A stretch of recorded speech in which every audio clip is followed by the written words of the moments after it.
capítulo 17, versos 20 al 26. Juan 17, del 20 al 26.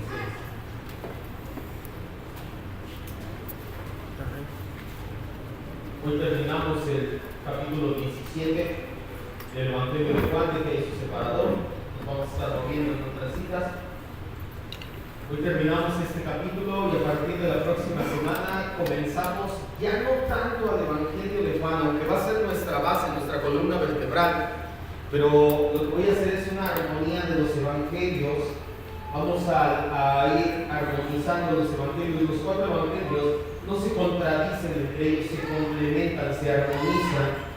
De hecho, hay una armonía de los evangelios como tal, varios libros de armonía de los evangelios. Pero ya que no lo hicimos desde el principio, pues habíamos predicado acerca de las parábolas. Las parábolas se encuentran mayormente en Mateo, Marcos y Lucas.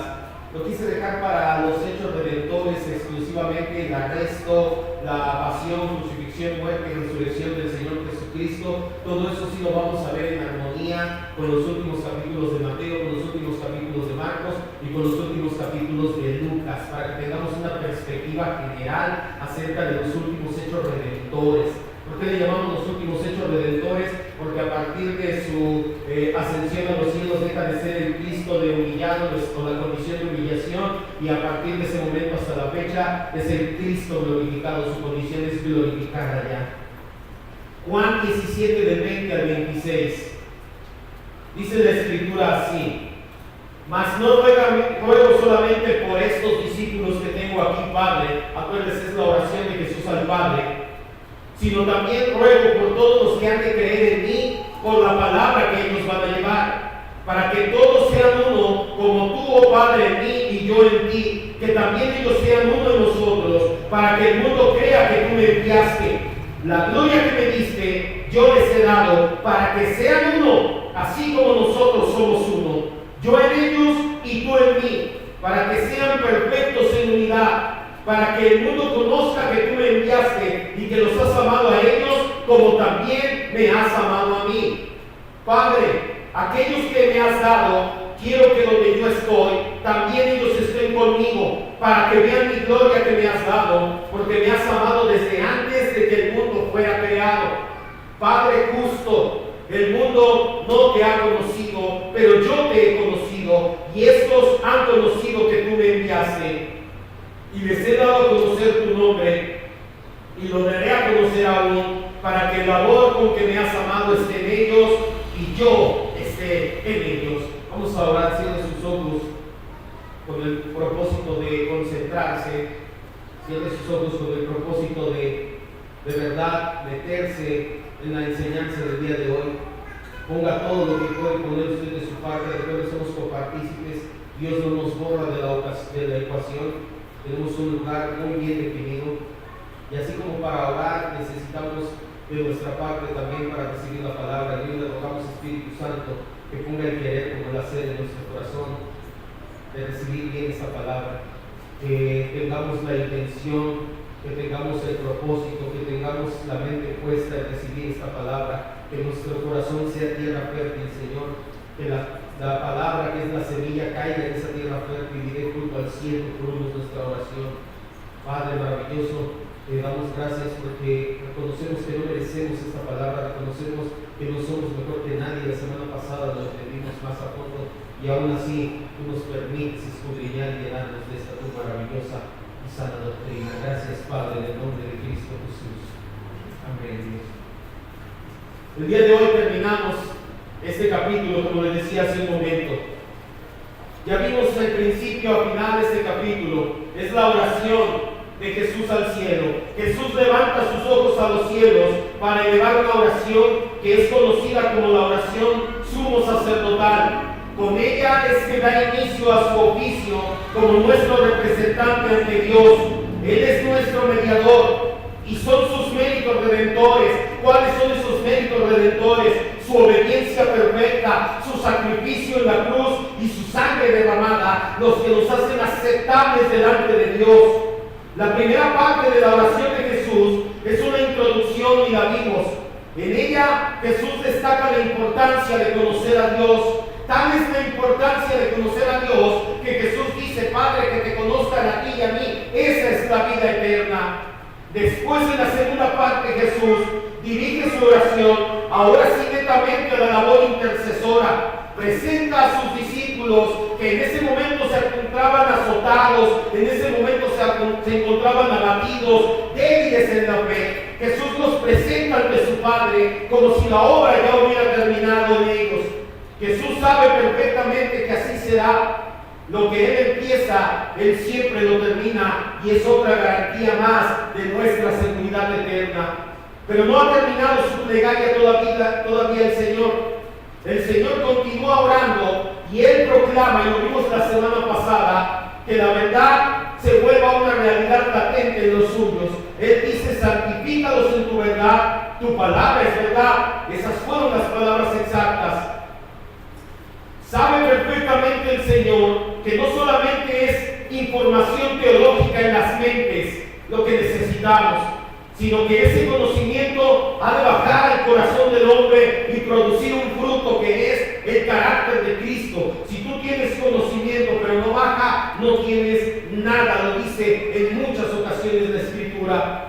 En los últimos versículos de este capítulo, aún a pesar de que el Señor Jesús, y Él lo sabe, está a instantes de ser aprendido, está a instantes de que la traición de Judas dé fruto, cualquiera pensaría: ahora Jesús va a orar, ya nada más le quedan 2 o 3 minutos, ahora va a orar por él. Papá, tú dame fuerza, papá, dame aliento. Pero no es así. El Señor no ora por Él mismo pidiendo fuerzas ni nada parecido. Él va más allá de lo imaginable. Sus últimas palabras en esta gloriosa oración no son por Él, no son por los que están a su lado, es por su iglesia. El Señor Jesús aprovecha sus últimos momentos orando al Padre en la oración sacerdotal para orar, no por la iglesia o por una iglesia nada más, sino por su iglesia universal, la cual está a punto de ser una realidad patente, no solamente una figura latente. Cuando usted y yo estudiamos acerca de la membresía, entendimos que en el Antiguo Testamento la iglesia ya está, pero nada más es algo latente. ¿Quién fue el primer miembro de la iglesia de Cristo? ¿Alguien sabe? Adán. Adán es el primer miembro, es el prototipo del cristiano. Lo vimos hoy en la mañana, la comunión que tuvo Adán, Dios quiere que la tengamos también nosotros. La iglesia está latente en el Antiguo Testamento, eso es parte de teología pactual, pero en el Nuevo Testamento, a partir del día de Pentecostés, deja de estar latente, nada más en sombras y figuras, y se hace patente. Ahora sí, ya todo el mundo la puede ver, y es por esa iglesia que el Señor Jesucristo comienza a clamar. En el versículo 20, vamos a dar ya lectura, dice: de hecho, a diferencia de otras semanas, vamos a entrar de inmediato al tema, así nos va llevando el texto. Mas no ruego solamente por estos. ¿Por quiénes estos? Por sus discípulos, por los 11 que tiene alrededor de Él, sino también ruego por los que van a creer en mí, por la palabra que ellos llevan. Es una clara referencia, no queda lugar a dudas. Ningún comentarista bíblico que se respete ha puesto en duda la realidad de lo que Jesús está orando aquí. Todo el cúmulo de creyentes a través de todas las épocas de la historia son los que el Señor Jesús está orando. Jesús está orando por los creyentes que habrá en el futuro, en ese tiempo, en el futuro nuestro presente, de toda raza, lengua o tribu o nación del mundo.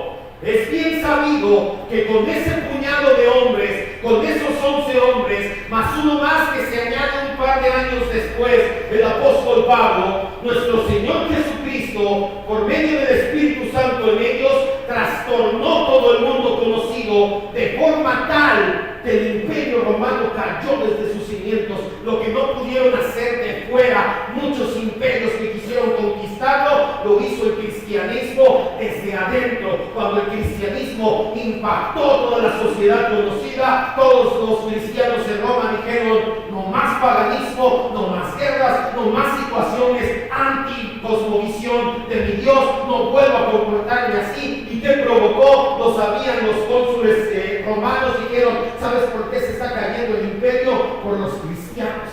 por esos cristianos que han dejado de tener devoción en nuestros dioses y en nuestros césares. Esto ha sucedido durante 2000 años y no se va a detener hasta que Cristo regrese a establecer su juicio a las naciones y a reinar por la eternidad. El Señor Jesucristo le dio esa autoridad a la iglesia, la autoridad de su palabra. ¿Por qué es que esos hombres trastornaron el mundo? ¿Por qué tú y yo tenemos la autoridad para trastornar el mundo? No porque seamos sabios, porque seamos buenos, sino porque predicamos esto, su palabra. Por eso es que el Señor Jesucristo dice: los que van a creer en mí por medio de la palabra de ellos. ¿A qué se refería? Al testimonio de lo que ellos van a escuchar. ¿Cuál es la palabra de los apóstoles? La Biblia. Lo leemos, tú lees el libro de Hechos y las epístolas y te darás cuenta que están hablando de la palabra de Dios. Podemos ver con claridad que es por la iglesia universal que el Señor ahora levanta una plegaria. Pero no levanta cualquier plegaria. En definitiva, la plegaria que levanta el Señor Jesucristo nada tiene que ver con prosperidad, con dones, con manifestaciones extraordinarias. El Señor Jesús ora, y tú lo leímos ahorita, y en ningún momento dice: Señor, y dales dones, Señor, y dales unción, Señor, y dales gloria, dales prosperidad. Nada de eso ora, esa basura doctrinal actual del hedonismo y del humanismo. El Señor Jesús levanta una plegaria mucho más profunda por esa iglesia gloriosa. Esa plegaria es la unidad de la iglesia. Versículos 21 al 24. Vamos a darle lectura a estos 4 versículos que son el cuerpo de nuestra enseñanza del día de hoy. No queda lugar a dudas entonces, ¿verdad? ¿Por quién levanta la oración aquí el Señor Jesús? Por la iglesia universal. ¿Quién es la iglesia universal? Nosotros, bueno, nosotros somos parte de ella, ahorita lo vamos a ver. Versículo 21 al 24. Para que todos sean uno, como tú, oh Padre, en mí y yo en ti, que también ellos sean uno. Segunda vez que habla de la unidad. Para que el mundo crea que tú me enviaste. La unidad tiene un propósito, para impactar con testimonio al mundo. La gloria que me diste yo se las he dado para que otra vez habla de la unidad, sean uno, así como nosotros somos uno. Cuarta vez que habla de la unidad. Yo en ellos y tú en mí, para que sean perfectos en unidad. Quinta vez y ahora más específicamente habla de la unidad. Y esa unidad es para que el mundo conozca que me enviaste y para que el mundo sepa que los amo, como también me has amado tú. Padre, aquellos que me has dado, quiero que donde yo estoy, también ellos estén conmigo, para que vean mi gloria que me has dado, porque me has amado desde antes de la fundación del mundo.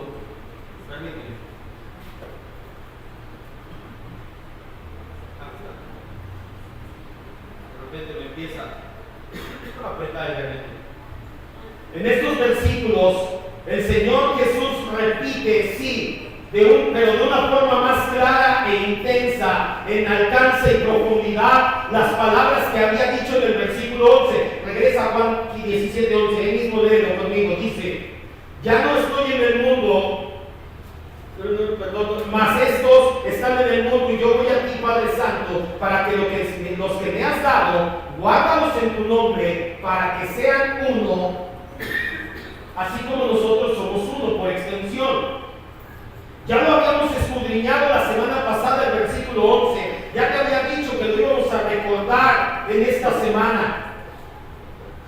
El Señor Jesús ya había empezado a vislumbrar que su oración era una oración de unidad por su iglesia, para que seamos uno, así como Jesús y el Padre son uno. ¿De qué forma el Señor Jesús nos guarda? ¿Por magia, misticismo, manifestaciones? No, de ninguna manera. Lo dijimos la semana pasada. Y en estos versículos que vamos a leer y en esto que acabamos de leer, lo respalda lo dicho la semana pasada. ¿Cómo nos guarda el Señor Jesús en unidad? Nos guarda por medio de la permanencia en una iglesia local, sana, doctrinal y espiritualmente hablando. Ese es el tema, el cenit de nuestro tema del día de hoy. El Señor Jesús levanta su oración. Desde el versículo 11 ya empieza a vislumbrar que habla de unidad entre los suyos, pero en los versículos 21 hasta el final, el Señor Jesús definitivamente en una y otra ocasión hace mención de su iglesia universal y la unidad que debemos de manifestar en ella. ¿Por qué una iglesia local? Pastor, usted habla de la iglesia universal y ahorita me lo cambia y me dice, para permanecer tengo que estar en una iglesia local. ¿Que no todos los cristianos del mundo son parte del cuerpo de Cristo? Claro que sí, pero Dios no te llamó a estar en un lugar en específico. Dios nos llama a cada uno a ser un órgano en particular, no a ser todo el cuerpo. Las demás iglesias locales, al igual que nosotros, pertenecemos a la iglesia universal del Señor Jesucristo, pero cada uno tenemos un lugar específico. Acompáñame a 1 Corintios 12:27. Poco a poco vamos a ir abriendo el panorama. ¿De qué se trata esta enseñanza? Titulé esta enseñanza: una iglesia sana es una iglesia unida. Pero no vamos a hablar de la iglesia universal, vamos a hablar de la iglesia local. El Señor Jesús pide unidad en la iglesia local, en las iglesias locales. ¿Cómo? Pero si ahí está hablando de su iglesia universal, sí. Pero nosotros no podemos decir que somos parte de la iglesia universal si no pertenecemos a una iglesia local, sana, doctrinalmente hablando, espiritualmente hablando. Y ahorita lo vamos a comprobar. Todos los cristianos pertenecemos al cuerpo de Cristo. Si has nacido de nuevo, sí, pero va a pasar algo. Vas a buscar tu lugar específico del cuerpo por medio de una iglesia local. 1 Corintios 12:27 dice: ustedes pues son el cuerpo de Cristo, cada uno ocupa un lugar en particular en el cuerpo y son miembros cada uno. ¿Qué dice? En particular, cada uno tiene un lugar específico en el cuerpo. Nadie es todo el cuerpo. Tú eres ojo, tú eres mano, tú eres pie, pero ninguno es todo el cuerpo. Quiero abrirte el panorama, quiero que lo entiendas más fácilmente. Recuérdalo, todas las iglesias locales sanas que el Señor ha establecido son parte de la iglesia universal. La iglesia local es una manifestación presente de la iglesia universal. La iglesia universal solamente va a ser conocida a partir del día de la redención completa, cuando se manifieste en gloria. Apocalipsis 7, 9 y 10. ¿Sabes que va a llegar un día en que el Señor va a juntar a todos sus escogidos de todos los tiempos, de todos los rincones del mundo? Y esa es su iglesia universal. Nosotros no podemos tener comunión con todos los escogidos de todos los rincones del mundo, ni de todas las épocas. Hay muchos que ya murieron y duermen en el Señor. Hay muchos que todavía no han sido alcanzados, serán alcanzados en el futuro. Hay otros que por la distancia no podemos tener comunión con ellos. Por eso es que esa manifestación de la iglesia universal se va a dar hasta el día de la redención, de la consumación de la redención en la glorificación. Apocalipsis 7, 9 y 10. Dice la Biblia: después de esto miré, y aquí una gran multitud, la cual nadie podía contar, de todas las naciones, tribus, pueblos y lenguas, que estaba delante del trono en la presencia del Cordero. Estaban vestidos de ropa blanca y con palmas en sus manos, y clamaban a gran voz diciendo: la salvación pertenece a nuestro Dios, que está sentado en el trono, y al Cordero. ¿Quién es esta multitud? La iglesia universal, la iglesia glorificada. El día que tú y yo estemos delante del Padre y del Cordero con todos los redimidos de todas las épocas del mundo, ahí se va a contar la iglesia universal. Mientras eso sucede, las iglesias locales personifican la iglesia universal. Si tú eres miembro de la iglesia universal, si tú dices que Cristo te compró a precio de sangre, sí o sí vas a pertenecer a una iglesia local. Tu membresía en la iglesia local es un reflejo de tu membresía en la iglesia universal. Si a nosotros nos parecía que la iglesia local, que el tema de la membresía eran conceptos teológicos, eran temas sin importancia, eran temas que el pastor quería manejar con otro fin, para Dios no es así en lo absoluto. Dios tiene todo perfectamente planeado para que vivamos en una iglesia local como miembros de forma diaria y cotidiana. Quiero que levante su mirada, me vea y entienda esto que le voy a decir a continuación. La vida en comunidad es igual de importante para Dios que tu vida espiritual, personal, diaria con Él.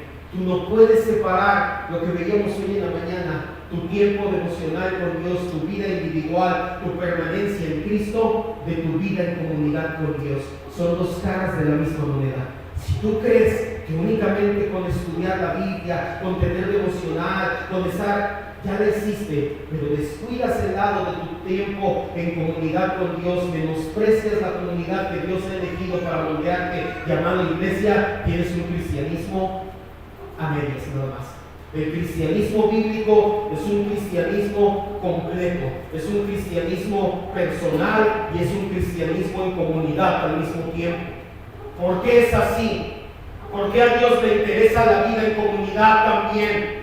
Porque no puedes cumplir con todas las responsabilidades que tienes con otros cristianos y con tus pastores si no tienes una iglesia local en la cual te congregues. Al menos no lo vas a hacer de la forma bíblica. Puedes hacer malabares, pero nunca lo vas a hacer verdaderamente. Una obediencia a medias es desobediencia completa.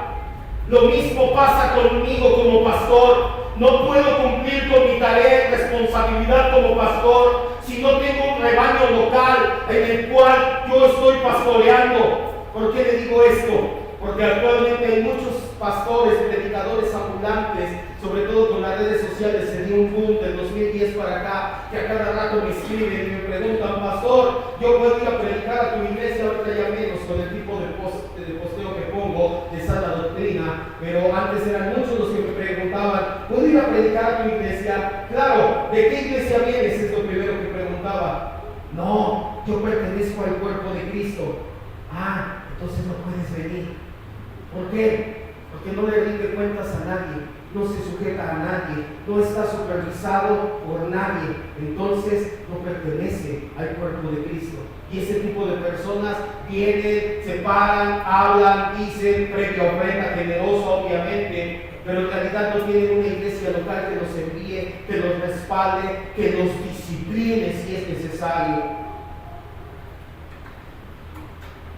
¿Cómo podemos amarnos unos a los otros? Como dijo Jesús en Juan 13:34. ¿Cómo podemos sobrellevar las cargas los unos de los otros? Como dijo Pablo en Gálatas 6. ¿Cómo podemos servirnos unos a los otros? Como dice Pedro en su primera carta, si no tienes una iglesia local. ¿Cómo vas a hacer eso? ¿Cómo vas a amar a los demás? ¿Cómo vas a servirlos? ¿Cómo vas a ayudarlos si no tienes una iglesia local? La única forma de cumplir con el tipo de mandamientos bíblicos de comunidad es siendo miembro de una iglesia local. Es una ironía cuando escuchas a una persona decir que es cristiana, pero que viva en pecado. Yo no sé si te ha tocado algunas veces en el trabajo, de repente sale alguno que dice ser cristiano, pero que tú sabes que tiene alguna situación de pecado. Dices: oye, ¿tú también eres cristiano? Sí, y entonces, ¿por qué andas con Juanita, la de las copias? No, es que el Señor sabe que en mi corazón hay mucho amor. Es una ironía cuando escuchas decir que una persona es cristiana, pero que vive en pecado, en adulterio. Todos sabemos que no es bíblico. Es lo mismo cuando escuchas a alguien decir que es oveja de Cristo, pero que no tiene rebaño, que es hijo de Dios, pero no convive con su familia, que es parte del cuerpo universal, pero que nunca o no ha tenido o no tiene, no es parte del cuerpo de Cristo en la tierra. Aquellos que piensan así se engañan a sí mismos solamente. Los que piensan que puede ser cristiano y pecar deliberadamente, al igual que los que piensan que puede ser cristiano y no pertenecer a una iglesia local, se están engañando a sí mismos. ¿Por qué? Porque es en la iglesia donde reflejas la unidad de la que Cristo habló, una unidad como la de Cristo con el Padre, para que sean uno, como tú y yo, Padre, somos uno. La iglesia de Cristo tendrá su máxima expresión y su perfección se verá en la eternidad. Mucha gente pone como pretexto: no, yo ya no voy a la iglesia, yo no me congrego más, porque la iglesia no es perfecta, porque a la iglesia le falta esto, porque a esta iglesia le falta lo otro, porque aquella iglesia no tiene esto que a mí quisiera. Se les olvida, dice el pastor Super Mitchell, si no he escuchado, tiene una enseñanza apenas de este año muy buena acerca de la realidad mixta de la iglesia. ¿Qué se refiere con la realidad mixta de la iglesia? Él habla acerca de una iglesia real y una iglesia ideal. La iglesia ideal es la que todos llegamos pensando y decimos: ay, aquí todos somos cristianos, aquí todos vamos a ser buenos, aquí todos nos vamos a saludar, aquí todos nos vamos a abrazar. De seguro cuando yo tenga un problema, todos me van a visitar. De seguro aquí no hay chismes, seguramente aquí todo es perfecto. Esa es una iglesia ideal que no existe aquí en el tiempo. La iglesia de Cristo en el tiempo es una iglesia mixta, donde hay ovejas y cabritos, trigo y cizaña. En la iglesia hay cristianos y no cristianos. Aquí en este momento hay gente nacida de nuevo y gente que no entiende ni la O por de dónde en el Evangelio. Aquí, ahorita en este momento. Y si tú te encuentras con un cristiano y el cristiano de por sí ya tiene problemas para reflejar el carácter de Cristo, ahora te imaginas con uno cristiano, ¿cuántos más problemas no va a tener esa persona? La iglesia es imperfecta. Dios sabiamente las hizo así, las iglesias, que fueran una expresión imperfecta. ¿Por qué? Porque es la manera en que nos va moldeando el amor. Ese es el testimonio al mundo. Vienes y no encuentras gente perfecta, pero aún así dice: Señor, tú me amaste siendo imperfecto, los voy a amar siendo imperfectos. Y cuando el mundo ve ese amor incondicional entre hermanos, eso sí impacta al mundo. Lamentablemente, muchos no tenemos esta mentalidad. Muchos llegamos con expectativas que no son realistas a la iglesia. Pensamos que aquí todos son amorosos, que todos son buenos cristianos, que todos son espirituales, que todos son discípulos fieles, maduros, que reflejan a Cristo en todo momento y en todo lugar. Pensamos que aquí viene gente perfecta, sin mal carácter, sin malas mañas, siempre dispuestos a servir a los demás, pero la realidad es otra. Y el problema viene cuando abres los ojos y te das cuenta y dices: ah, caray, mi hermano no es perfecto, mi hermana no es perfecta, el pastor dista mucho de ser perfecto, ya me voy de esta iglesia imperfecta. Si tú quieres una iglesia perfecta, no la vas a encontrar aquí en el tiempo. El Señor Jesucristo no quiere que haya iglesia perfecta aquí en el tiempo. Y no quiere a propósito que haya, porque si no, ¿cómo te vas a moldear para reflejarlo a Él? Paul Washer escribe y dice que es deshonesto si tú piensas, y te voy a recordar lo que vimos en el aniversario, si tú piensas y dices: no, pero la iglesia de MacArthur es así, ha de ser perfecta. No, pero la iglesia... Dice Paul Washer, hacer eso es deshonesto. Te voy a decir por qué. Y él pone una comparación y dice: ¿qué te parece que tú veas a mujeres en la televisión, y no desnudas necesariamente, pero las ves maquilladas, con ropa bonita, con una presentación, estudian para eso? Y volteas y ves a tu esposa en casa el día que está atareada haciendo el quehacer con el ¿cómo se llama? Paliacate en la cabeza. La tarea, no me esposa no puede paliacarte, pero de repente ahí. ¿Es deshonesto, sí o no, comparar a esa mujer de la televisión con tu esposa real en casa? Y lo mismo va para los varones. Si tú ves y dices: es que ese de la tele está bien fuerte y todo, pues sí, a él le pagan por estar así, a mí no me pagan por estar así, y aunque me pagaran dinero, gracias. La flojera, me gustan más las carnitas, gracias de todos modos. Lo mismo pasa con las iglesias, amado hermano. Es deshonesto. Lo que tú ves en la iglesia, en internet, lo que tú ves en la iglesia de estos líderes, grandes líderes, gracias a Dios por sus enseñanzas, es algo maquillado, es lo que alcanzas a ver. Si tú te congregaras en esas iglesias, entraras hasta el fondo y te dieras cuenta cómo son en realidad, te aseguro que te llevarías una gran decepción y dirías: ¿aquí también tienen problemas de carácter? Sí, porque ahí también las personas son personas reales que siguen en su carnita, solo que tú nada más ves lo que se está viendo por el frente. Te aseguro que esas mujeres que maquillan en la tele y las ponen muy presentables, al menos una vez al día van al baño y vuelven. Al igual esa iglesia que tú ves muy bonita, te aseguro que cuando entras ya no es tan bonita como tú pensabas. Debes de hacerte expectativas expectativas realistas de la iglesia. No habemos gente perfecta. Y cuando tú vienes pensando que aquí hay pura gente perfecta y abres los ojos a la realidad, mucha gente se desanima y ya no quiere seguir asistiendo. Se olvidan que el trigo y la cizaña crecen juntos, que las ovejas y los cabritos muchas veces están dentro del mismo corral. En las iglesias locales acudimos gente real, no ideal. Y sea como sea el carácter de los demás, es nuestra familia. De hecho, se lo he dicho muchas veces, Dios a propósito pone gente insoportable en la iglesia para moldear tu vida. Efesios 4:2. Toda la literatura que tenemos de las cartas, desde la carta de los romanos hasta la carta de Judas,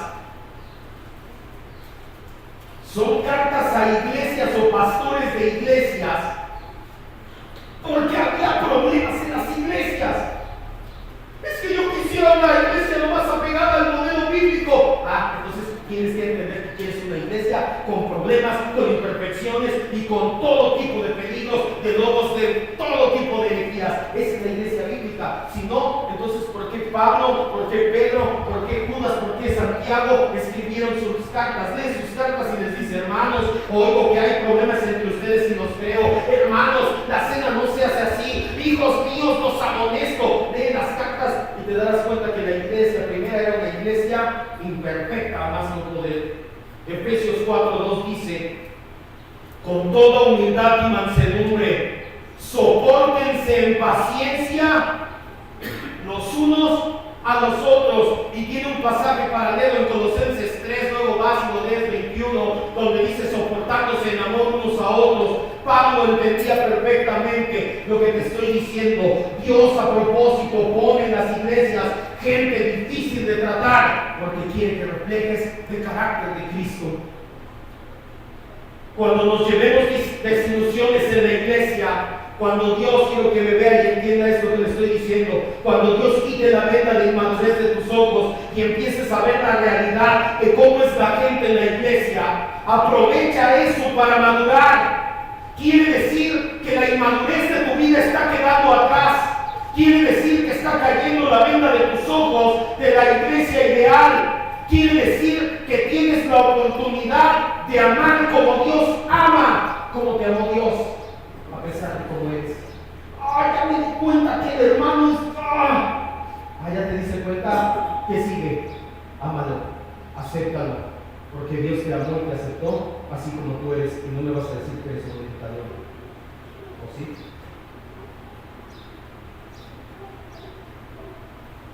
Hay quienes se decepcionan de las iglesias locales por los pastores, no necesariamente porque estemos en pecado enseñando herejía, sino porque igualmente no cumplimos con su expectativa romántica. Nos comparan con los pastores, te decía en internet, y dices: esa iglesia, el pastor se ve que es muy... Y cuando empiezas a conocer mi vida te das cuenta que no soy perfecto, pero aún así, en mi imperfección, Dios nos elige a los pastores y nos da la responsabilidad y la autoridad de mantener unida y sana la iglesia. Hebreos 13:17.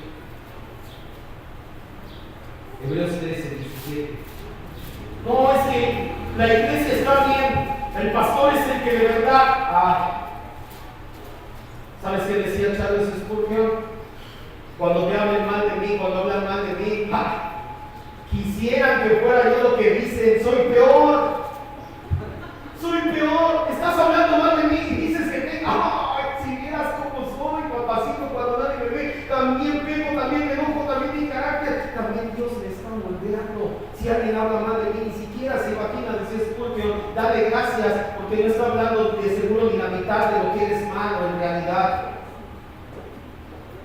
No somos perfectos los pastores, pero eso no quita la autoridad que Dios ha dado en nuestras vidas para mantener unida y sana la iglesia.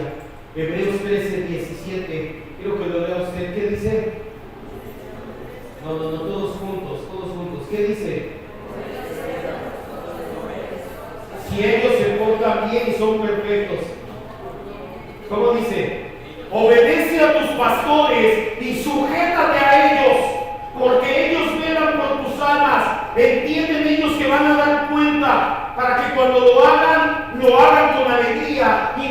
quejándose y no sabiendo que es difícil. Quiero enseñarle el ejemplo del apóstol Pablo. Vamos a 3 citas, Colosenses 4:14. ¿Quién ver el ejemplo de alguien que comete errores en la congregación? Pablo. Colosenses 4:14.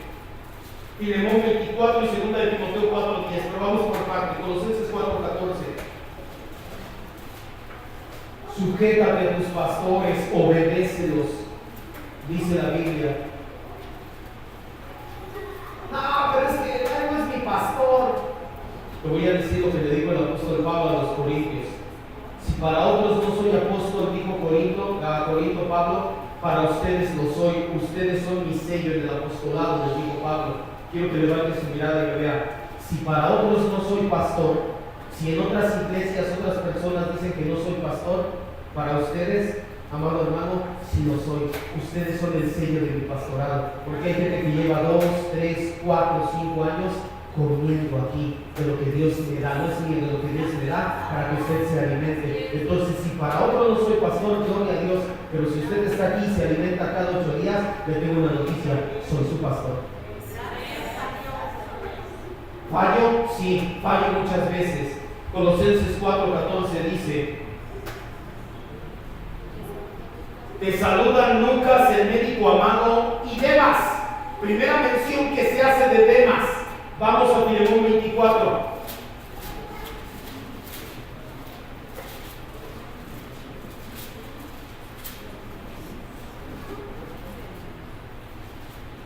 Pablo tenía un equipo de colaboradores. Pablo tenía un equipo apostólico pastoral, si me quieres llamar así. Sí era válido en esa época. Los que forman hoy en día son falsificaciones. Pero Pablo sí tenía un equipo apostólico pastoral. A ver, Lucas, a ver, Bernabé, a ver, Demas, a ver, Timoteo, vengan, vamos, aquí establecemos, aquí oramos, aquí hacemos. Demas era parte de su equipo al grado de que su nombre quedó escrito en el libro de Colosenses y en el libro de Filemón 24 dice: Marcos, Aristarco, Demas y Lucas. ¿Qué dice que son? Ya no nada más lo menciona, sino que dice: ¿saben qué? Él es miembro de la iglesia. Cuando lo manden para predicar, déjenlo que predique. Cuando yo mande una instrucción, obedézcanme. Y después, 2 de Timoteo 4:10.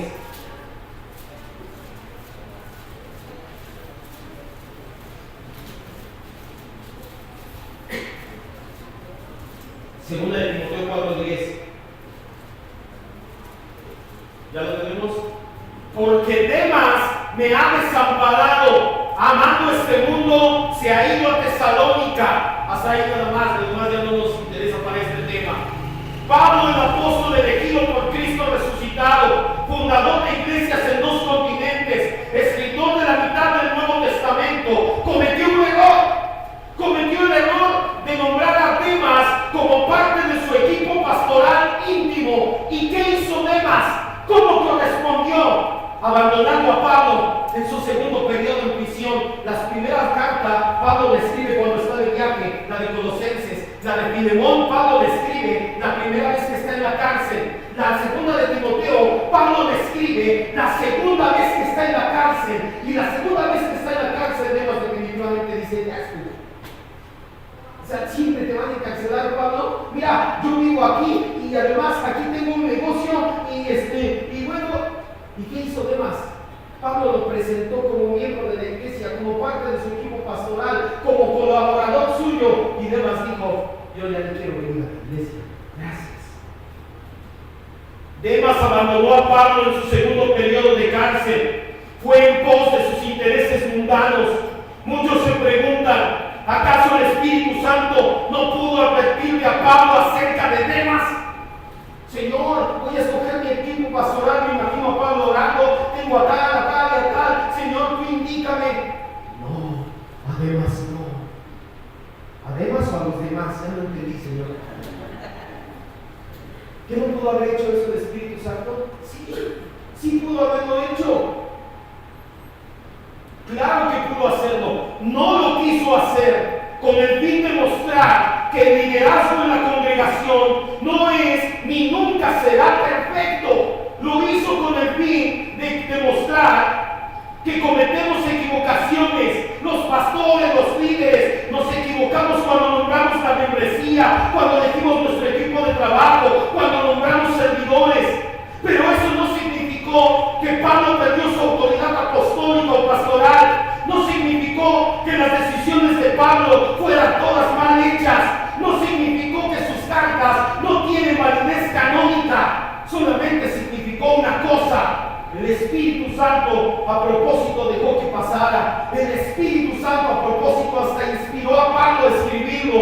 para que quedara registrado en la Biblia, a fin de mostrar que los líderes en las iglesias locales no somos perfectos, pero seguimos siendo constituidos la autoridad que Dios ha puesto. Efesios 4:11.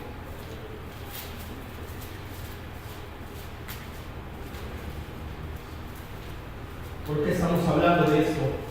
Porque Jesús manifiesta su amor y su interés por la unidad de la iglesia, pero hay gente que no entiende que la iglesia es real, no ideal, la composición mixta de la iglesia. Y también hay gente que piensa que el liderazgo va a ser perfecto y que cuando ve que el liderazgo tomamos malas decisiones, dice, no, ya me voy, no, espérate tantito. Pablo también cometió errores, todos vamos a cometer errores. Eso no mina nuestra autoridad, eso solamente te demuestra que donde nosotros cometemos errores, Dios mete su mano y en su gracia hace algo maravilloso. Enseñarte a amar como Cristo es un ejemplo de ello. No somos perfectos, pero seguimos siendo la autoridad que Dios instituyó para su iglesia. Efesios 4:11 dice, y Cristo mismo constituyó a unos apóstoles, profetas, ya no están en activo, fueron el fundamento, dice 2:20 de Efesios, ya pasó el fundamento. Pero también constituyó, ¿qué dice? Pastores. La palabra constituir viene del griego katistemi, que significa puesto en un lugar de privilegio y autoridad. ¿Qué le estoy diciendo? Yo reconozco primero que usted que no merezco el lugar de pastor. ¿Tampoco cree que yo me jacto y digo, es que yo soy el mejor de todos? Muchas veces en mi cuarto orando le he dicho, Señor, no entiendo por qué me elegiste. Si no es por tu gracia, yo no sé qué haría aquí. No me eligió Dios porque fui la mejor opción. Dios me constituyó, me dio un lugar de autoridad y de privilegio. Para mí es un privilegio y un regalo no merecido estar aquí. No eligió al mejor tal vez de nosotros. No se trata de elegir al mejor, se trata de obedecer lo que Dios ha instituido. Dios constituye, Dios llama dentro de la iglesia y dice, a ti, no porque seas el mejor, y no le estoy diciendo que me descalifico y que no oro, que no leo, que no me preparo, pero no crea que presumo y ando alardeando, es que soy el mejor. Hay quienes dicen que el pastor y la iglesia no demuestra amor, que no amamos a las ovejas, que no hay amor entre las ovejas. Sabes que cuando Dios te muestra que en tu iglesia no hay amor, lo que te está diciendo es que empieces tú a demostrar el amor incondicional. Un cristiano maduro que empieza a darse cuenta que en su iglesia no se manifiesta el amor incondicional de Dios, en lugar de quejarse de que su iglesia local no manifieste ese amor, lo que va a hacer es darse a la tarea de comenzar él mismo a reflejar el inmenso amor de Dios. Si tú te quejas de que la iglesia no hay amor, pero no te das a la tarea de ser el primero en reflejar amor en la iglesia, lo único que demuestra es que vienes aquí por egoísmo, pensando solamente en ti, en tus necesidades, en tu persona. El amor incondicional piensa primero en los demás y después al último en sí mismo. Deja de poner excusas. No estamos diseñados para vivir en soledad. Nuestra relación con Cristo es personal, no privada. Todo lo contrario, lo que recibimos aquí, cuando descansamos en Cristo, quiero que me vea y entienda esto. Tu relación con Dios es personal, no privada. ¿Se acuerdan cuáles son las 3 etapas del amor incondicional? Conocer el amor incondicional, disfrutar el amor incondicional. ¿Y cuál es la tercera? Expresar el amor incondicional. Tu relación con Dios da las 2 primeras etapas. Conoce y disfruta el amor incondicional. Tu relación con los hermanos te da la tercera etapa. Expresa el amor incondicional. Pero si tú te aíslas, te vas a un monasterio, te encierras en una burbuja, ¿a quién le vas a expresar el amor incondicional de Cristo? Por eso es que Dios dice, iglesias imperfectas, gente imperfecta, para que aprendan a amar como yo amo. Fuera del cuerpo, cualquier órgano que fuera sacado de nuestro cuerpo moriría en pocas horas. Asimismo nosotros también moriríamos.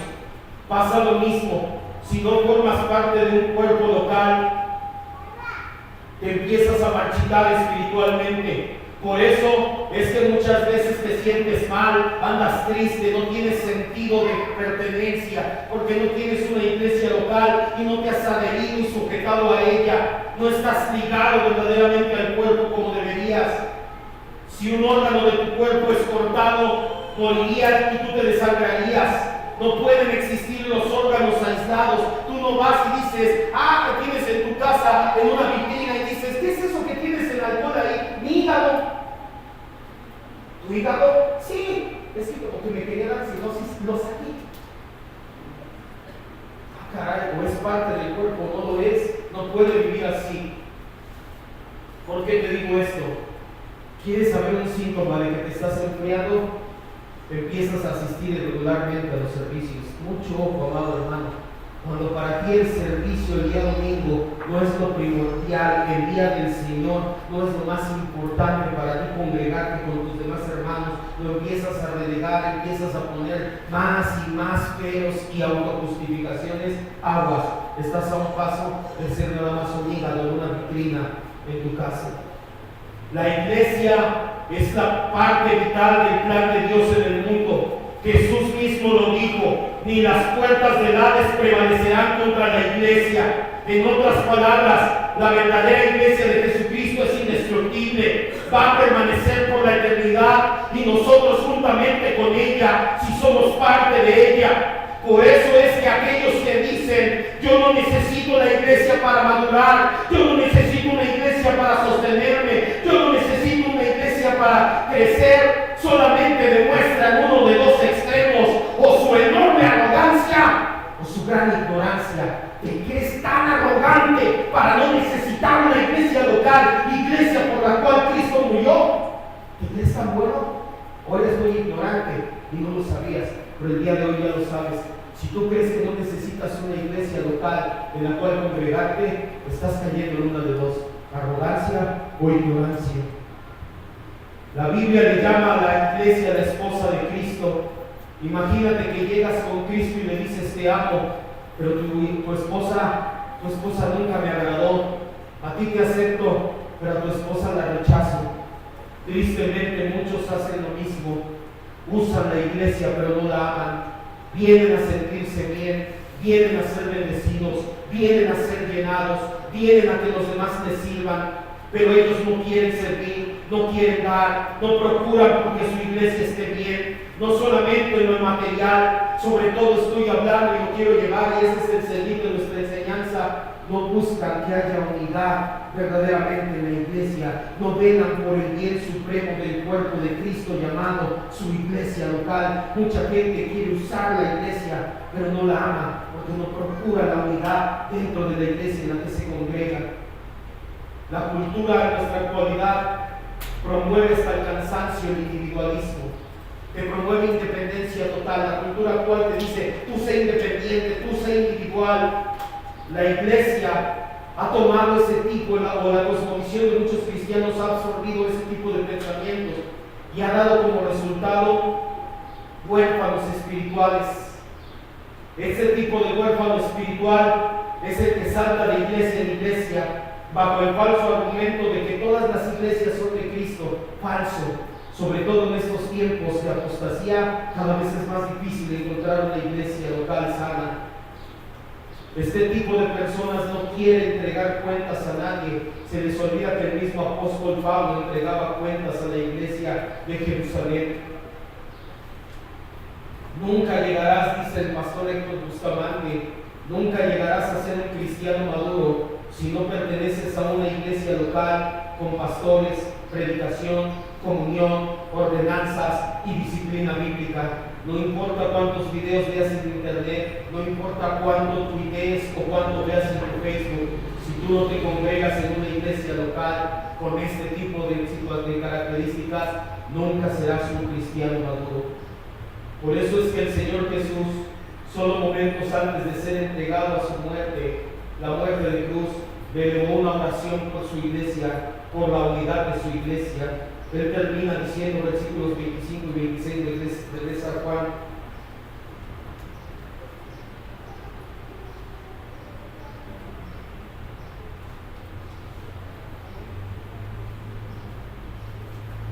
17, 25 y 26.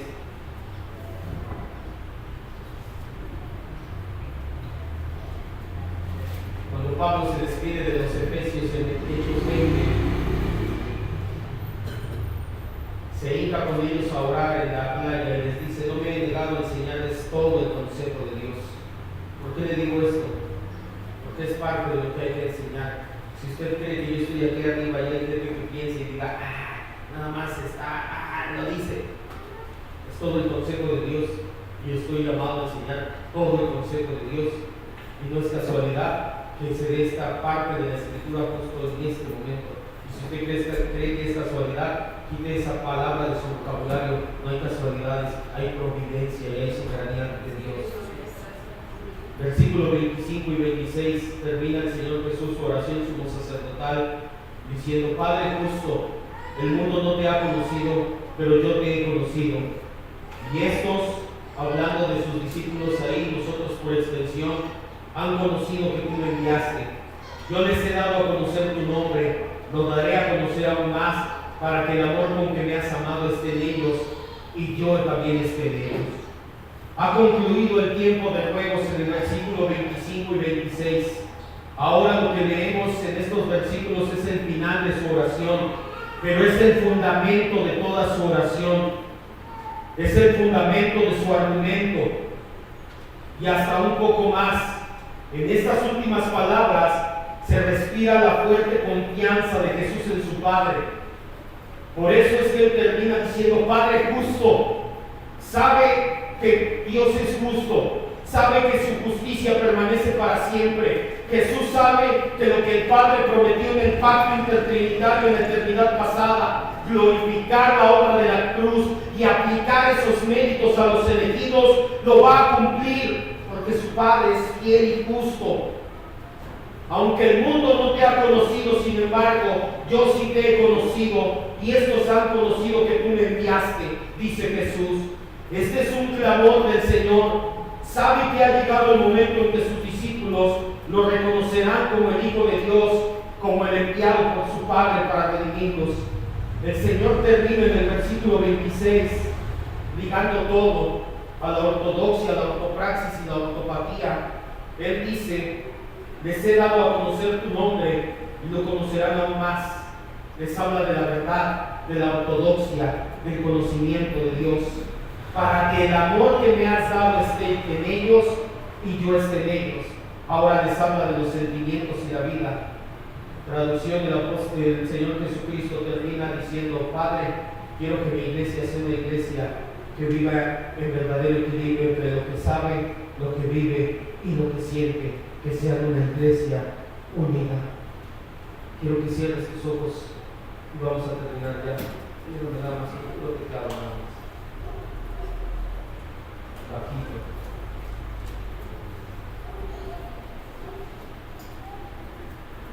El cenit de nuestra enseñanza del día de hoy, y no solamente de la enseñanza del día de hoy, el cenit de la oración sumo sacerdotal de Jesucristo es la vida en comunidad. Si tú lees todo el capítulo 17 después, te darás cuenta que el Señor Jesucristo va llevando su oración hasta que el punto más alto de esa oración es la vida en comunidad de los suyos, de sus elegidos. No solamente mi predicación del día de hoy, sino toda la oración sumo sacerdotal de Jesucristo es la vida en comunidad de mis elegidos, mi iglesia universal manifestada en las iglesias locales. Ese es el cenit de la oración sacerdotal, una vida en comunidad, pero no cualquier estilo de vida, no ser nada más una comunidad de personas amigables, no nada más ser una comunidad que se reúne el domingo y no se conocen, sino de verdad ser una iglesia sana, doctrinal y espiritualmente hablando. Doctrinalmente lo logramos apegándonos a las enseñanzas ortodoxas que se han dado durante siglos enteros, y por la gracia de Dios lo tenemos.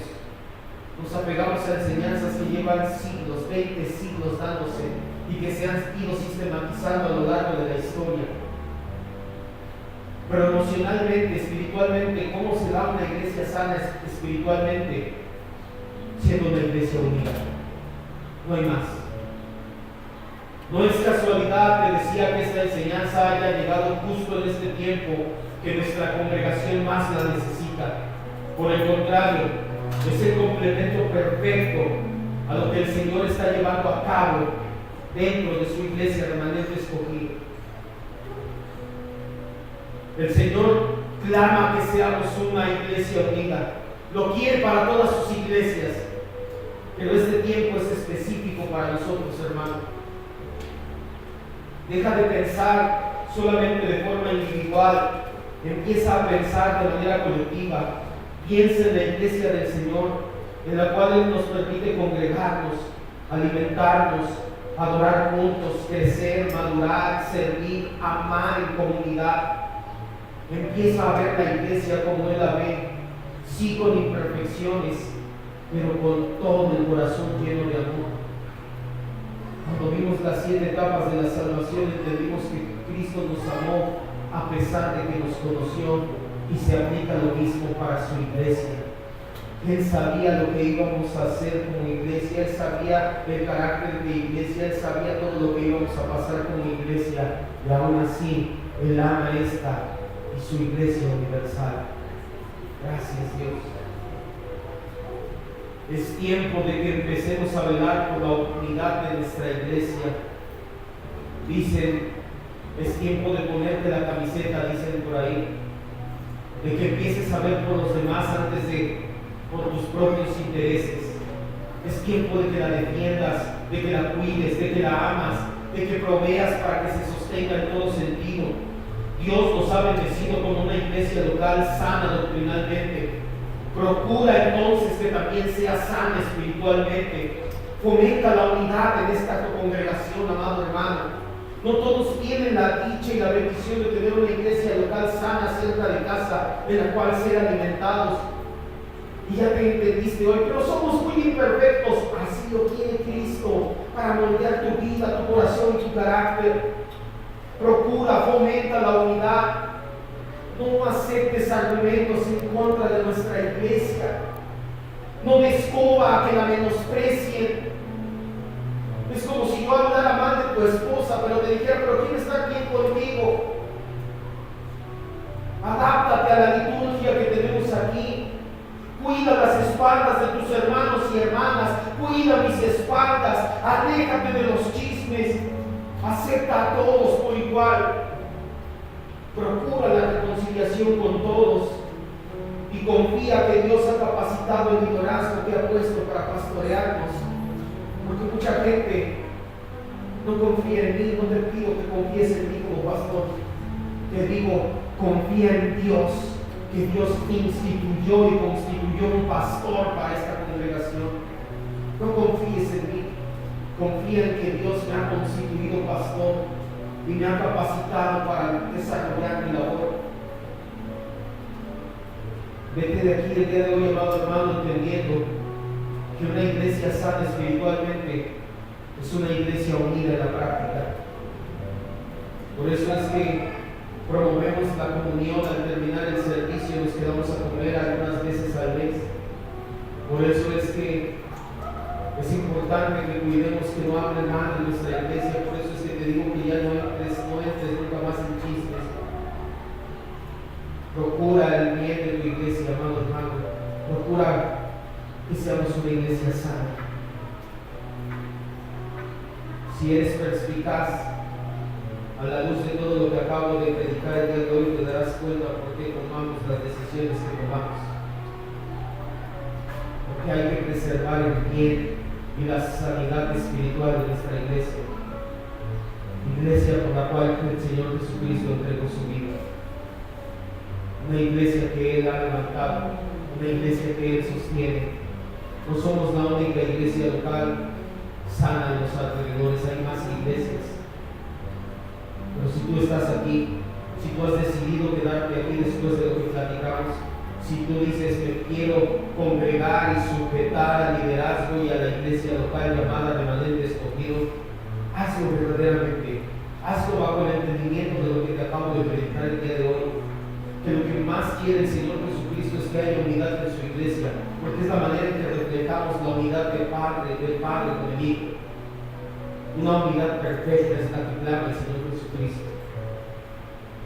Los que estamos aquí a tu alrededor no somos tus enemigos.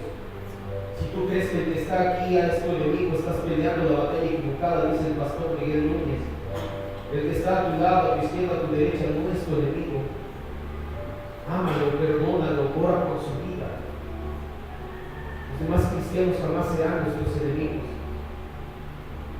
En el momento en que pones en riesgo la salud espiritual de tu iglesia, en el momento en que pones en riesgo la unidad de la iglesia, el Señor toma cartas en el asunto. ¿No me crees? De Hechos 5. Cuando Ananías y Zafira pusieron en riesgo la unidad de la iglesia, el Señor Jesucristo, por medio del Espíritu Santo, lo que hizo fue fulminarlos en ese momento.